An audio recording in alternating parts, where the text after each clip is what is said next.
It is 1 o'clock by my phone. Almost by that clock, I will call this meeting of the Planning Commission to order.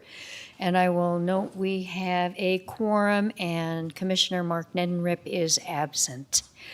If you'll all join me for the pledge, I will ask David Nelson to lead us. Please join me in the pledge. I pledge allegiance to the flag of the United States of America and to the republic for which it stands, one nation under God, indivisible, with liberty and justice for all.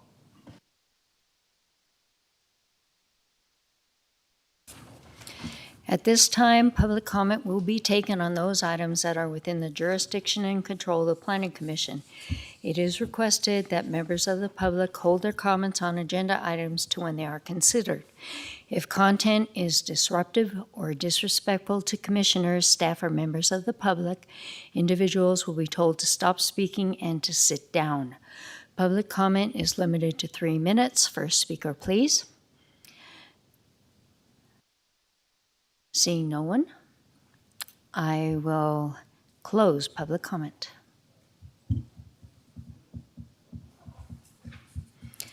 At this time, I will ask for a motion with regards to approval of the agenda. Kirk? Madam Chair, I move approval of the agenda as listed in the packet. Is there a second? We have a motion and a second. A motion by Kirk, second by David. All those in favor? Aye.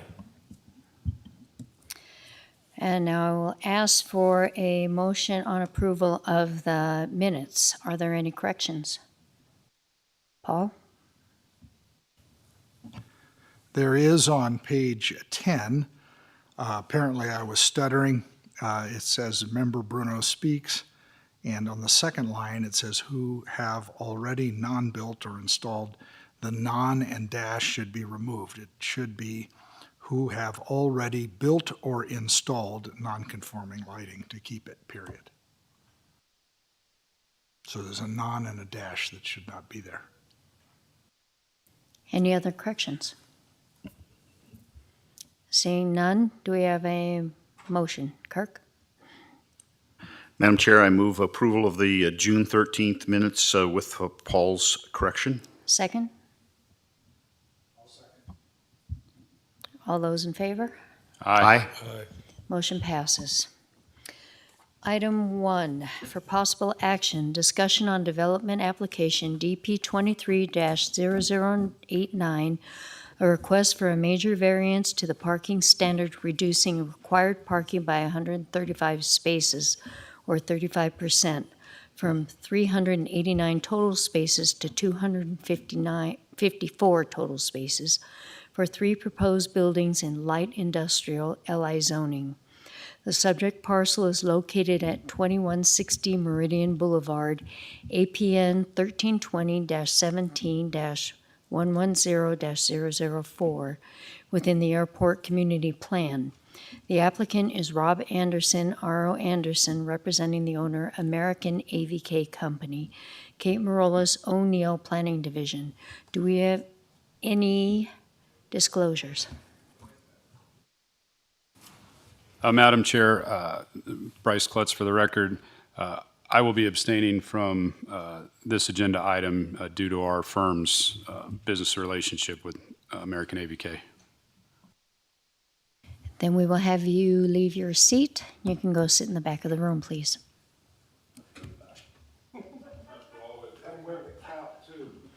No placards with hints, no talking to the applicant, and no faces. Kate. Thank you, Madam Chair. Kate Marolas O'Neill, Douglas County Planning Division.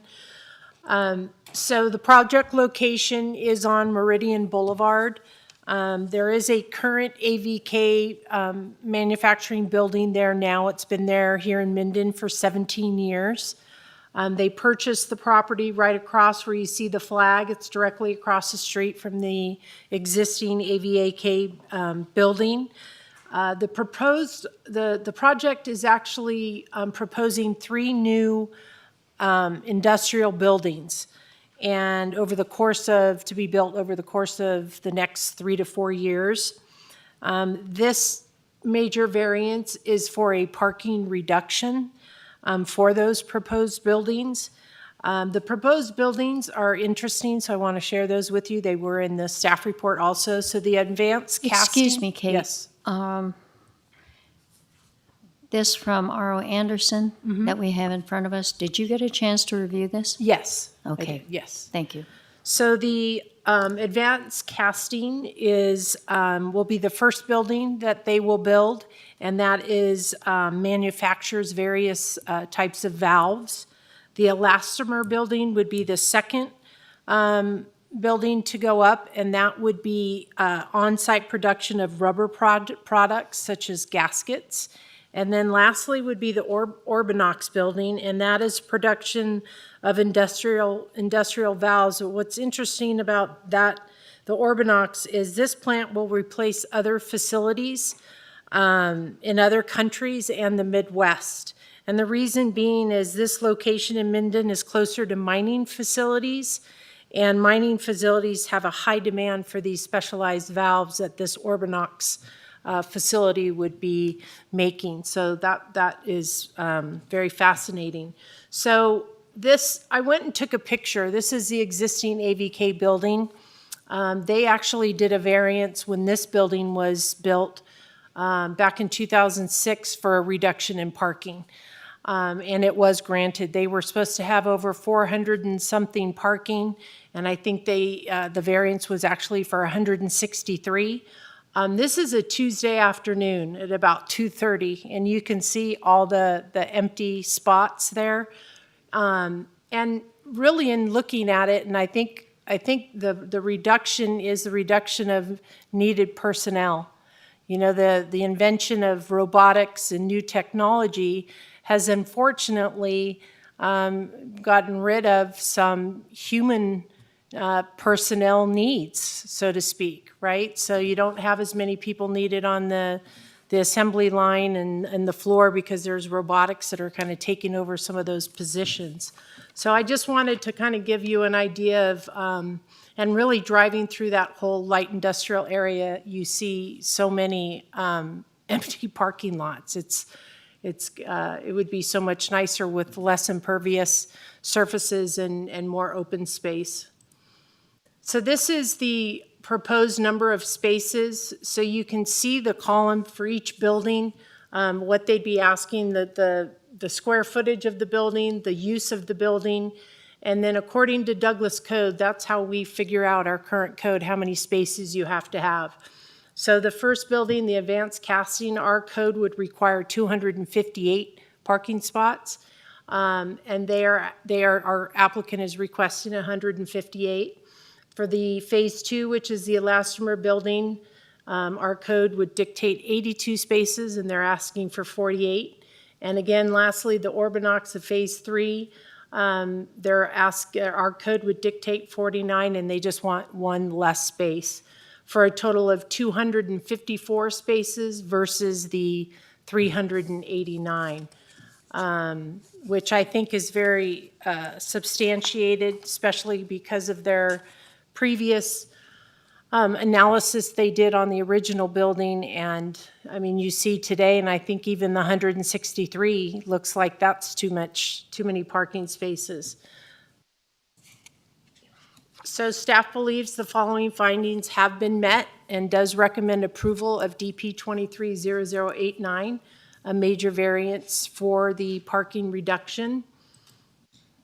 And that was quick and simple today. Thank you for your time and attention, and any questions you may have, I'm happy to answer. Are there questions? David? Yeah, I'm questioning finding number 1. The applicant says the opportunity that merits a variance. I don't see opportunity being one of the reasons in the findings that meets. This seems to be all topographical things on findings 1. So can you explain to me why we're allowing this variance based on that Thank you. opportunity? Thank you, Thank you, Commissioner Nelson. So if you read the entire finding, to me, I feel that it fits the extraordinary and exceptional situation or condition of the property. So the exceptional situation is, to me, the new technology. It just, the need and stuff to have that much parking now for a building that would be built like that, on that property, just does not seem to fit to me.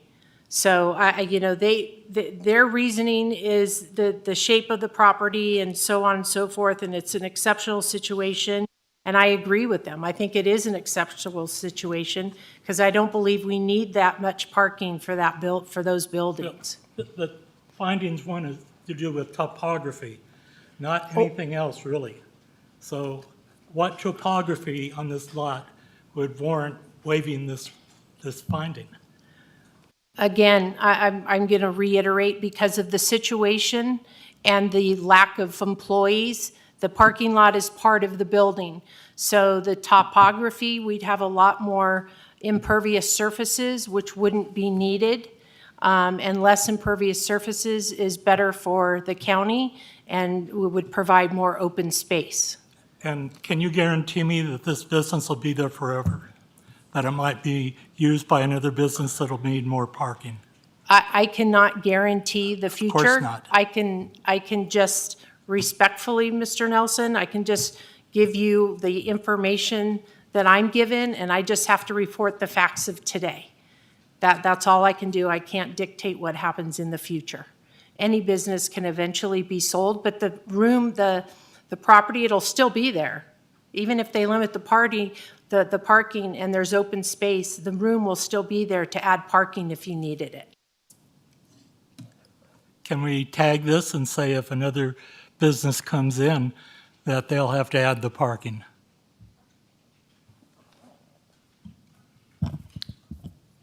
I think I will defer to legal on this one. Cynthia Gregory from the Douglas County District Attorney's Office. Actually, if there's a change in use, a design review is required under the code currently. So for example, if you're in a commercial area and you want to put in a restaurant or a bar and there was some other sort of business, that requires a design review specifically to address the issues of parking. So that's currently in the code, that a design review is required for a change in use. Thank you. Paul? Council's comment makes me comfortable that, for example, if there was a change in use from the current users and there was a product that was being manufactured, so it's still consistent with industrial, but then there was a commercial outlet, that is to say they were going to sell wholesale or retail out of this building, which in my opinion would necessitate a greater parking, they would have to go for design review, as I understand, to change that kind of use. That is correct, Mr. Bruno, yes. Thank you, ma'am. Other questions? Kirk? Thank you, Madam Chair. Kate, if you could put up the second slide, the one proposed number of spaces, just so we can get into this a little bit greater detail. What I think I find insightful is in this particular situation, we have 4 different usages. We have office, we have light industrial, we have 3. We have office, we have light industrial, and we have warehousing. And they each have different standards in code, if I'm not mistaken. Is that correct, Kate? So, Yes, the calculations you can see are different between light industrial is 1 per 500 square feet, and then office is 1 per 250 square feet, and then lastly, warehousing 1 per 1,000 square feet. thank you. And so when this went into code, and I'm sure this went into code probably 20 or 30 years ago, office was considered a very intensive use because you had a lot of people in the office. They were working probably on typewriters back then, and you had to have a lot of space and a lot of people.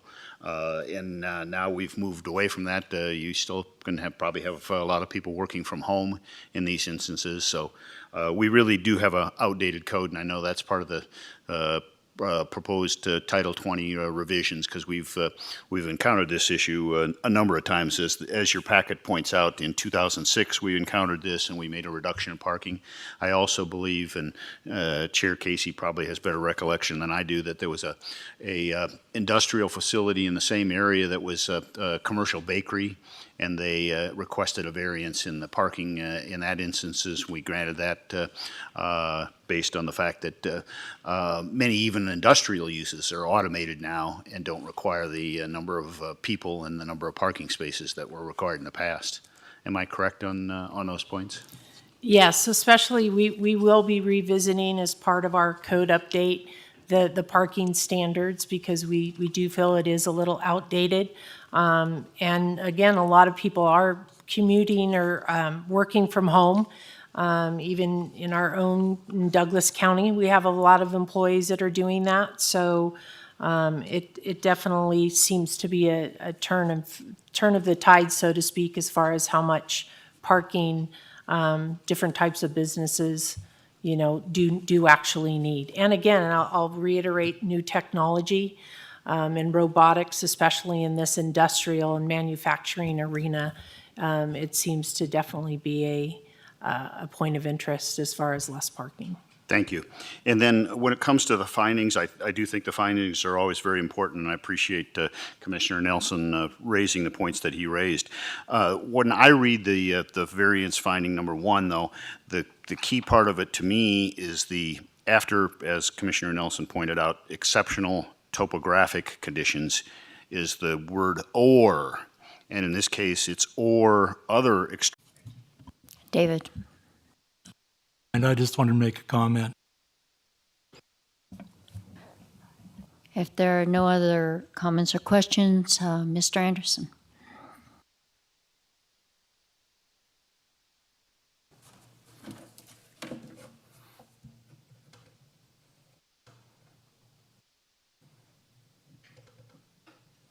Madam Chairman, members of the Commission, my name is Rob Anderson. I'm with Anderson Engineering. With me today is Mr. Randy Looney. He is the project manager and most informed person at American AVK relative to each of these uses, or each of the buildings and each of the uses. And so both of us are available to answer your questions. I would like to just confirm that we appreciated the staff report. We concur with the conclusions and the findings. Obviously, if you've read the statements and included with the application, you saw that we made those same findings, perhaps for a little bit different reasons, but nonetheless, we made those same findings.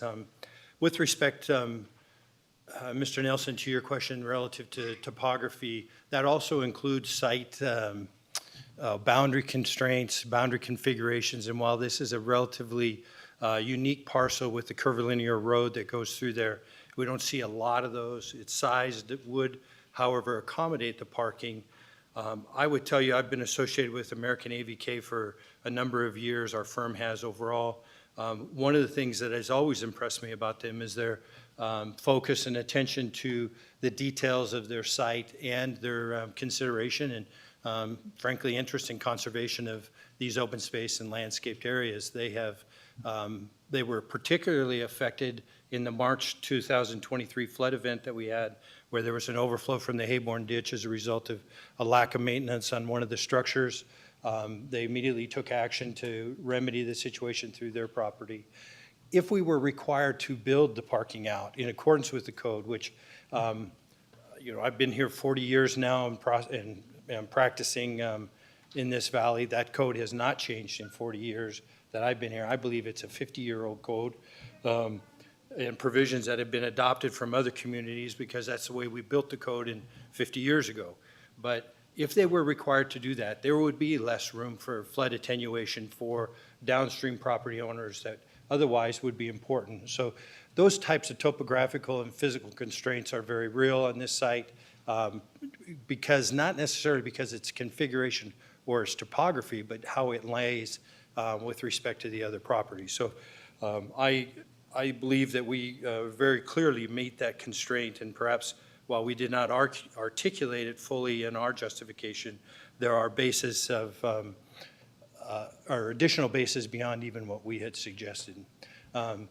Kate has done a good job, I think, of pointing out the changes in manufacturing that have occurred over time due to optimization, largely through robotics, largely through controls. American AVK and their management has been on the leading edge of that, not only here in the United States, but also in their plants internationally, and they will continue to do that.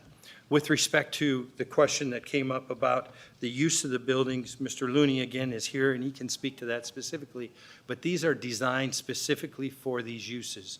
So a future user, in the event that they would sell it, and that is practically very much a reality, and things get repurposed and reused, there would be a significant modification required to adapt it to a different use, particularly, for instance, a retail or a customer service-related business that would require more personnel to meet that. But that is not the application that's before you, and Ms. Gregory is absolutely correct. In the event that those uses would change, a design review and further review by at least staff, if not this board, would be required. So with that, again, I would reiterate, we do concur with staff's recommendations. We believe the findings have been made, and we look forward to your further deliberations and hope you will find a way to support the application as well. Again, Mr. Looney and I are available to answer any questions you might have. Are there questions for the applicant? I have one. Yes.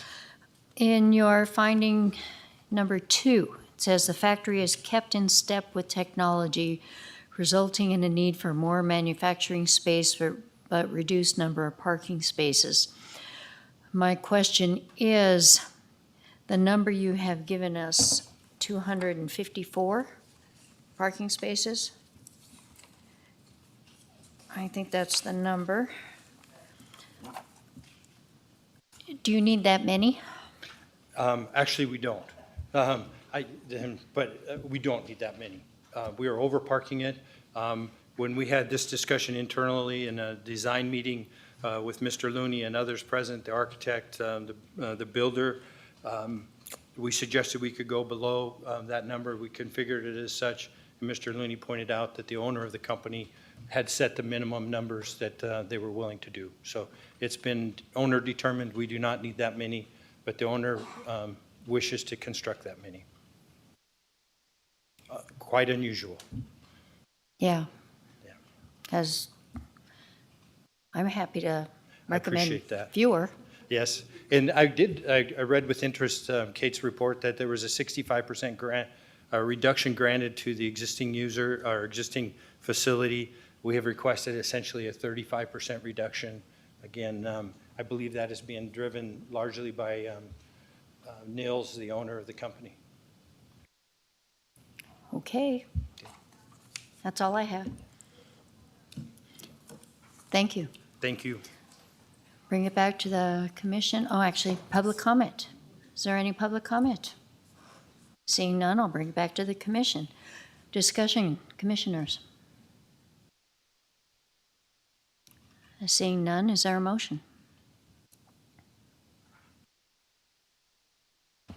Madam Chairman? I would move that we approve development application DP 23-0089, a major variance to the parking standard from 389 required total spaces to 254 total spaces for 3 proposed industrial buildings located at 2160 Meridian Boulevard, APN 1320-17-110-004, based on the staff report and the ability to make the required findings. Is there a second? Second. We have a motion by Kirk and a second by David. All those in favor? Aye. Motion passes unanimously.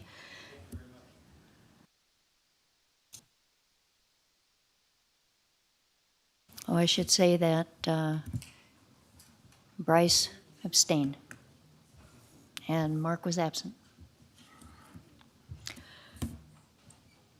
And that's it. I will now open for closing public comment. Seeing no one rise, I will close public comment. And just remind everyone there will be an August meeting. And with that, I will close this Planning Commission meeting at 1:25 p.m.